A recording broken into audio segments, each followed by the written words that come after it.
Hi Libra, this is your quick oracle reading. Kung bago kayo, please subscribe, like, and share. At kung natagpuan mo tong video na to, baka para sa yung message. Libra, your oracle card is number 44, Strength.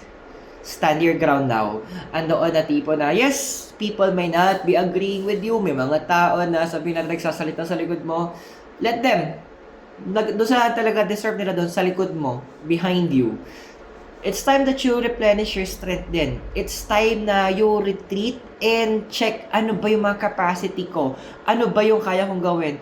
And whatever yung mga sinasabi nila behind your back, yung mga paninira, use it as a challenge. Best way para gumanti sa kanila, patunayan mong mali sila. Ipamukha mo sa kanila na whatever that they are saying, those are all lies that you're going to use them as inspiration para umangat ka. Hope nakatulong yung reading sa'yo. Subscribe for more and I'll see you on the next video.